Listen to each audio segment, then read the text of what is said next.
For as long as I can remember, my family operated on a very simple, unspoken, and fiercely protected dynamic. My younger sister, Chloe, was the beautiful, delicate, fragile show pony who inherently deserved the world, and I was the sturdy, reliable draft horse, expected to pull the heavy cart to give it to her. The disparities between us started early, were deeply ingrained in our daily lives, and were never subtle. When Chloe turned 16, my parents threw her a massive, fully catered Sweet 16 bash at a local country club.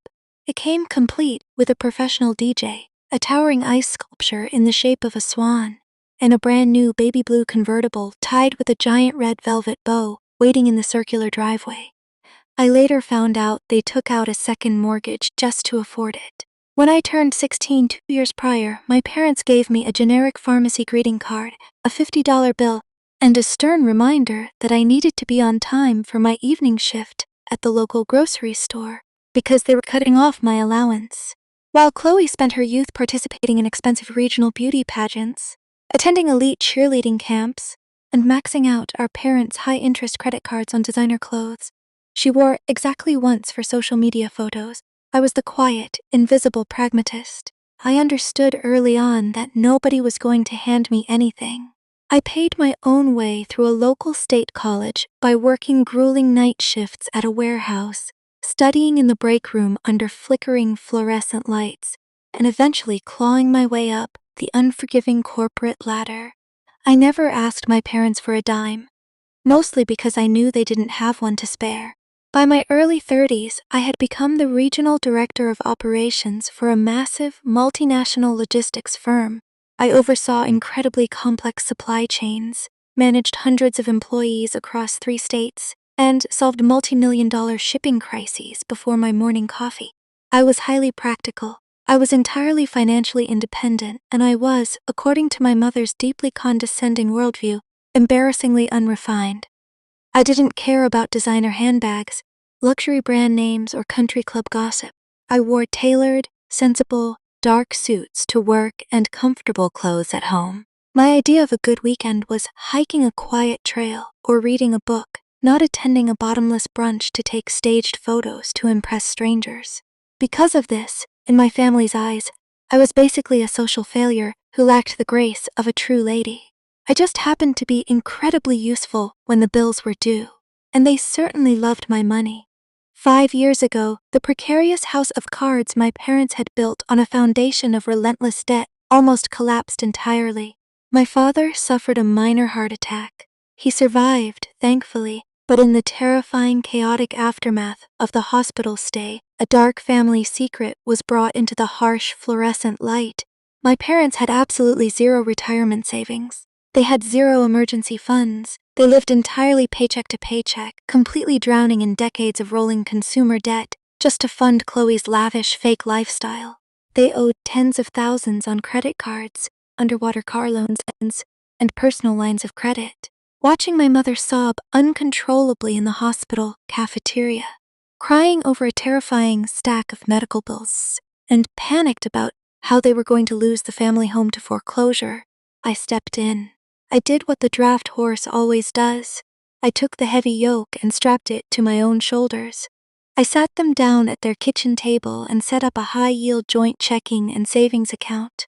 I was the primary account holder, utilizing my top-tier executive banking status, but I put their names on the account so they had debit cards and direct access in case of a dire emergency. The rules were laid out clearly, with zero ambiguity, looking them dead in the eye. This money was an ironclad safety net. It was for medical emergencies, emergency home repairs, property taxes, and their eventual retirement survival. It was a lifeline, not a credit line. It was absolutely, unequivocally not for Chloe's shopping sprees, vacations, or lifestyle maintenance. Every single month, without fail, I quietly deposited $3,000 of my own hard-earned salary into that account. I sacrificed my own luxury vacations. I delayed upgrading my own car. I lived well beneath my means so they could sleep at night. For 5 long years, I watched the balance steadily grow to over $85,000. It was my financial hug, a concrete, irrefutable way to ensure that people who raised me would never end up homeless on the street regardless of their past financial mistakes. Then, Chloe got engaged. Chloe had managed to sink her perfectly manicured claws into a man named Julian Kensington. Julian was the arrogant, painfully pretentious, perpetually sneering son of a wildly successful local commercial real estate developer. Julian's family wasn't just wealthy. They were the kind of toxic, snobbish, old-money elitists who openly judged people by the zip code they lived in, the boarding schools they attended, and the brand of watch on their wrist. Julian himself had never worked a real day in his life, coasting on a vague consultant title at his father's firm while spending his days day drinking on the golf course. Chloe was absolutely, pathetically desperate to impress them. She didn't just want a wedding. She wanted a spectacular coronation. She wanted an event that forcefully announced her arrival into high society and proved to the Kensingtons that she belonged in their exclusive tax bracket. The initial budget was pitched to my parents at $50,000, a sum they already couldn't afford without taking out loans. But within 6 months, fueled by Julian's mother's passive-aggressive suggestions and Chloe's relentless demands for perfection, the budget ballooned to a staggering, nauseating $120,000.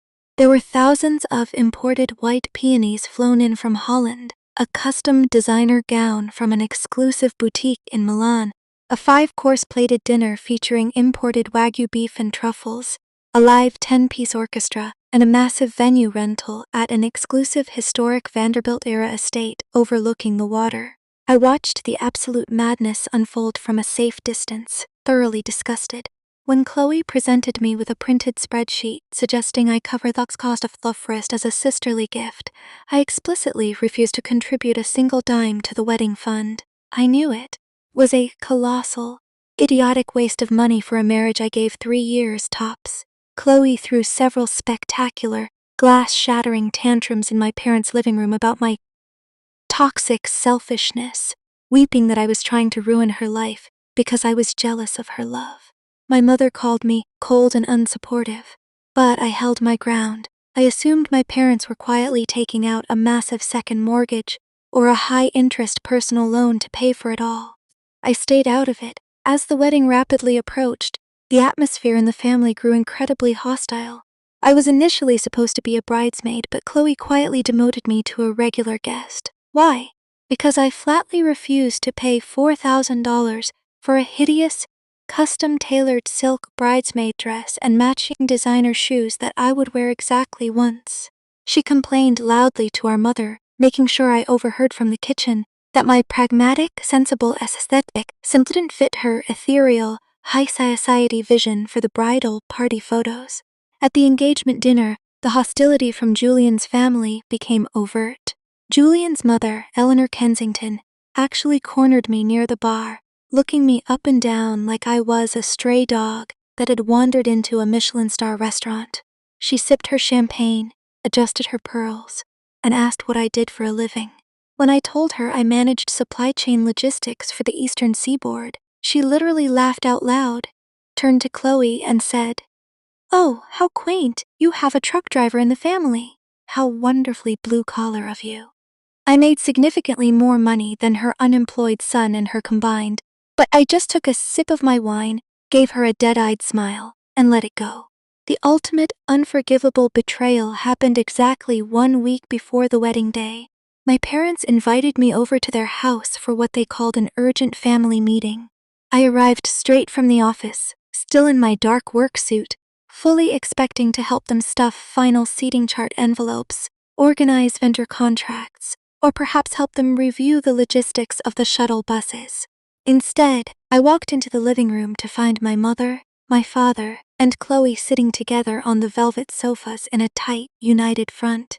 They looked at me with a sickening mixture of pity, calculation, and profound cowardice. My mother cleared her throat, nervously smoothing her skirt and refusing to make direct eye contact with me.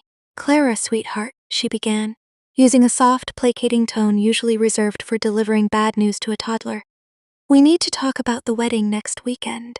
As you know, Julian's family is very particular. They are very prominent people. They have a certain image to maintain in the community, and this wedding is Chloe's big debut into their world. It has to be absolutely flawless, I crossed my arms, feeling a cold, dark dread creeping up my spine. Get to the point, Mom. I have a conference call in an hour. Chloe spoke up, her voice dripping with fake, heavily practiced sympathy. She actually pouted her lips, looking at me with wide, innocent eyes. Clara, look! It's just that Julian's parents think you're a little rough around the edges. Your job, your clothes, your whole vibe. It's very masculine. It's very corporate. And as with the Society magazine photographers coming, and the high-profile guests they invited from the country club, we all just think it would be better if you weren't there. We don't want you to feel out of place, and we don't want any awkward questions about what you do. I stared at them. I literally stopped breathing for a few seconds. The silence in the room was deafening, broken only by the ticking of the grandfather clock in the hallway. I looked at my father, expecting him to intervene, to fiercely defend his eldest daughter, the woman who had single-handedly paid his hospital bills and kept a roof over his head. He just looked down at the carpet, nervously rubbing his hands together. It's Chloe's special day, Clara, he mumbled weakly, completely refusing to meet my gaze. We just don't want any embarrassing distractions or awkward interactions with the Kensingtons. It's better you sit this one out. Think of it as a sacrifice for your sister's happiness. You'd probably be bored anyway. We'll bring you a slice of cake the next day. They weren't asking me. They were formally uninviting me from my only sister's wedding because I wasn't shiny or pretentious enough for their fake aesthetic. They were actively, willingly erasing me from the family history, literally cropping me out of the picture to appease a family of arrogant snobs who looked down on them anyway. I didn't scream. I didn't cry. I didn't throw anything. Years of handling high-stress corporate logistics, supply chain failure, and screaming executives had taught me to completely compartmentalize panic and process raw data. I looked at the three of them, the people I had supported, worried about, and funded for my entire adult life, and the illusion finally, permanently shattered. I saw them for exactly who and what they were. They were parasites. They didn't love me. They loved what I provided. I see, I said softly. My voice was entirely devoid of any emotion. I was suddenly speaking to complete strangers. If my mere presence is going to ruin the aesthetic of the perfect day, then I absolutely will not attend. I won't be a distraction. I hope the wedding is everything you all truly deserve. I turned around and walked out the front door. They didn't follow me. They didn't apologize. Through the window, as I walked to my car, I actually saw Chloe smiling brilliantly and hugging my mother, intensely relieved the confrontation was over without a shouting match. When I got home to my quiet, comfortable apartment, I poured myself a massive glass of Cabernet and opened my laptop. The cold, mechanical, highly analytical part of my brain was humming to life, analyzing the variables. Something simply wasn't adding up. I knew my parents didn't have the money to pay for a six-figure wedding. Their credit was abysmal. They couldn't even get a store credit card without a cosigner.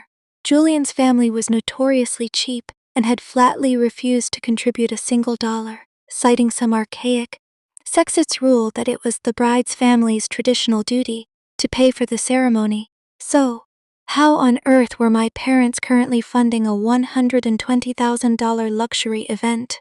I logged into my central banking portal just to review my personal accounts and ensure my own finances were secure. Out of pure habit, my eyes drifted down the dashboard to the joint emergency account, the one I had funded entirely with my own money for 5 years, the one meant for heart bypasses, emergency roof repairs, and nursing homes. My blood ran completely, terrifyingly cold. The glass of wine almost slipped from my hand. There, sitting boldly in the pending transactions tab, were 3 massive pre-authorizations. Chateau Estates and Gardens, venue, 35,000 artisan pellet catering, Wagyu and caviar, 20 staged blooms, florist, 21,000. My parents had given the joint account debit card to the luxury vendors to hold on file as collateral. The final balances, totaling exactly $78,000, were scheduled to be automatically drafted at early a.m. on the Saturday morning of the wedding, the moment the vendors began their setup. The sheer, breathtaking audacity of it hit me like a physical blow to the chest. They weren't just uninviting me because I was an embarrassment. That was a convenient, cruel excuse. They were uninviting me so I absolutely would not be at the wedding to realize they had stolen my entire life savings to pay for the caterer. They planned to drain my emergency fund while I was sitting alone at home, assuming I wouldn't check the bank account until my usual end-of-the-month financial review. By then, the money would be gone, the vendors would be paid, the wedding would be over, and they would cry and beg for forgiveness, claiming it was a temporary loan they would totally pay back, which of course they never could. A slow, terrifying, deeply satisfied smile spread across my face. The betrayal was absolute, but so was my control. They wanted to play a game of ruthless, calculated exclusion. I was about to show them exactly how a corporate supply chain manager deals with unauthorized inventory shrinkage. As the primary account holder, I didn't need their permission, their signatures, or their awareness to move funds. I didn't just freeze the account. I initiated an immediate, total, irreversible wire transfer. I moved all $85,000 out of the joint account and directly into a private, high-yield investment account solely in my name at a completely different banking institution. Then, I logged into the card management portal. I reported the joint debit cards in my parents' names as permanently compromised due to suspected fraud. I locked the account down with titanium digital encryption, leaving a balance of exactly $0.00. I ensured there was absolutely no overdraft protection available. I closed my laptop. I packed a suitcase with bathing suits, sundresses, and sunscreen, and I booked a first-class ticket to a 5-star luxury Ikuku's resort in Costa Rica for the exact weekend of the wedding. If I wasn't going to be at the party, I was going to enjoy my time off on my own terms. The morning of the wedding arrived. I was thousands of miles away, sitting in a plush white robe on a sun-drenched private mahogany balcony, overlooking the crashing turquoise waves of the Pacific Ocean, drinking a fresh mimosa and listening to the macaws in the jungle canopy. My phone was resting on the glass table. At exactly 8:15 a.m. Eastern Standard Time, it began to vibrate so violently it almost rattled off the edge. I watched the screen light up. First, it was my mother's name, then my father's, then Chloe's, then my father again. They called back to back, leaving frantic, breathless voicemails. 15 missed calls in 6 minutes. 20 calls. 25. I let every single one go to voicemail, taking a slow, delicious bite of my fresh tropical fruit. Finally, a text message came through from my father. It was a massive block of unhinged, panicking all caps, devoid of any punctuation. Clara, where are you? You need to answer the phone. Now. The bank is it cleaning all the cards. The venue's manager is threatening to lock the ballroom doors. And the caterer won't at the trucks call the bank immediately. This is an emergency fund situation. They are going to cancel the wedding. We need you. I took another slow sip of my mimosa, enjoying the warm ocean breeze ruffling my hair. I typed out my reply with meticulous, careful, devastating precision. Dad, I'm confused. You and Mom explicitly told me on Tuesday that it was better if I wasn't there today. I completely agreed with you. So, I logically decided that my money shouldn't be there either. That account was specifically for your medical emergencies and survival. Not a Wagyu beef dinner for snobs who think your eldest daughter is a blue-collar embarrassment. I transferred my money to a private account where it belongs. I won't be a distraction. Have a beautiful wedding. I hit send. Then, I went into my settings, permanently blocked my parents' and sister's phone numbers, turned off my phone, and went down to the beach to get a tan. When I returned to the States 2 glorious, deeply relaxing weeks later, the fallout was legendary. I didn't even have to ask what happened. My horrified, endlessly gossiping cousin Sarah called me the moment my plane landed to eagerly fill in every single catastrophic detail. When the vendors ran the cards at 8 a.m. on the morning of the wedding, and they all returned, clinged, insufficient funds, the entire multi-million-dollar illusion instantly collapsed into an apocalyptic, humiliating nightmare. The manager of the historic Vanderbilt venue, bound by a strict, zero-tolerance corporate contract, refused to unlock the massive oak doors to the grand ballroom without final payment. He literally stood in front of the doors with a clipboard, flanked by 2 burly security guards, refusing entry to anyone. The luxury caterer, realizing they were being actively stiffed on a $22,000 bill, flew into a rage. The head chef literally stopped his staff from unloading the trucks, packed up the Wagyu beef, the truffles, the champagne, and the caviar, and drove away. He left 250 high society guests standing in the humid 90-degree parking lot with absolutely nothing to eat or drink except lukewarm tap water. The celebrity florist, enraged by the bounced card, sent a team to physically repossess the massive floral centerpieces right off the patio tables in front of the arriving, whispering guests. They even started dismantling the massive white floral archway where Chloe was supposed to say her vows, tossing the imported peonies into the back of a van. Chloe had a complete, hysterical, mascara-running, screaming meltdown in her $30,000 designer gown right in the middle of the gravel driveway, shrieking at the venue manager to let her inside. My parents desperately, pathetically tried to take out emergency, high-interest payday loans on their smartphones in the parking lot, crying and begging extended family members for cash. But their credit was completely maxed out and no one had 80 grand lying around to save the day. Julian's arrogant parents were completely mortified, faced with the ghetto spectacle of angry vendors screaming about unpaid bills, food trucks driving away, and a hysterical bride rolling in the gravel misses. Kensington threw her hands up in absolute disgust. She looked at my parents, called them a family of pathetic, white trashy scam artists, dragged Julian by the arm into the back of their Mercedes, and ordered their driver to leave immediately. They effectively ended the relationship and the wedding right in the parking lot. The groom literally drove away before the ceremony even began, leaving Chloe screaming his name in the dust.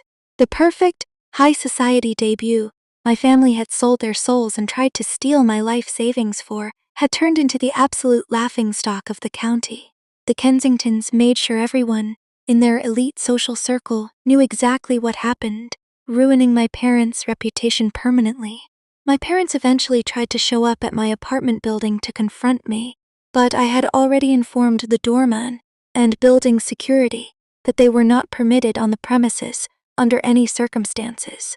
They tried to threaten legal action, leaving unhinged voicemails from prepaid burner phones, claiming I had stolen from them and ruined Chloe's life. But any lawyer they managed to consult for free told them the exact same crushing, undeniable reality.